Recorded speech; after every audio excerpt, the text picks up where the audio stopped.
All right, so you got stocks, you got bonds, you have something that's in the middle, and let's talk a little bit about diversification. What is diversification, and how does somebody diversify? Yeah. Yeah. So, again, Dimensional is a fund family that we use, and that's a big part of what their investment philosophy. So, there's two different types of risks that come with stocks and investing: systematic and unsystematic risks. There's, kind of subcategories within that, but those are the two big ones.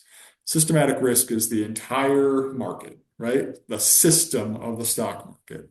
So, if all of it goes down, your account will go down. That is the systematic risk. So you go into the unsystematic risk, which is one-off transactions, things that aren't affected by the rest of the market. So that could be one individual stock going to zero, right? That Sure. company just going out of business. So diversification helps you reduce or eliminate that unsystematic risk. And how do Okay. you diversify? You own more than one thing. So Dimensional, they are a mutual fund ETF company. So like one of their funds is DFAW, which is a fund of funds. So they have that fund that invests in other ones that creates a makeup of investment objectives. Okay.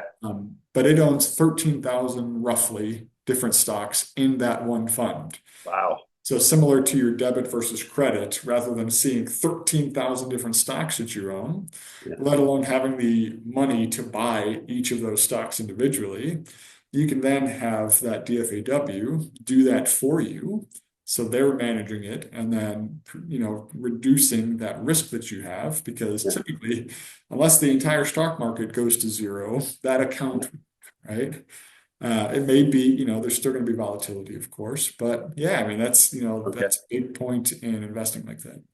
And they invest typically in stocks and bonds. So even if all the stocks go to zero, you still have the bond protection.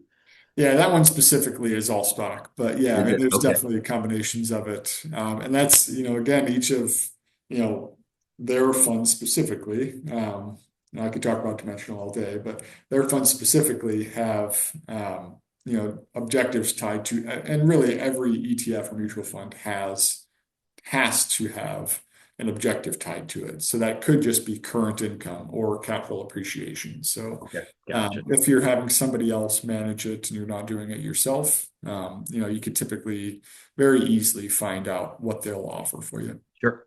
Somebody told me months ago, if you didn't do anything except just invest in the S&P 500, you'll be fine based Yeah. on the Yeah. historical. So can somebody invest in S&P 500 is the top 500 stocks Mhm. in the Dow Jones Industrial? Is that what S&P 500 The is? Dow Jones is different. Okay. The S&P, it's its own benchmark, is Okay. what it's called. So it's Standard and Poor's. So it's basically just a company that monitors those 500 biggest stocks in the U.S. specifically. So it is Okay. just domestic here. But yeah, I mean that's kind of the idea is that it's the 500 biggest. Um, so it's definitely a good starting point, right? I mean, it's, you can own more than 500 stocks, than just that. But yeah, I mean, the S&P has really done very well over, a long Yeah. period of time. So it's a good spot. It's only US stocks. I didn't realize that. It's no Yeah. international stocks. Okay. Yep. Gotcha. Okay, good. Well, we're not going to get into crypto and other types of vehicle, asset, vehicles, things like that. Let's talk a little bit about consumer buys a house. This has gone like 45, 50 minutes already. It's Yeah. amazing how fast this has gone.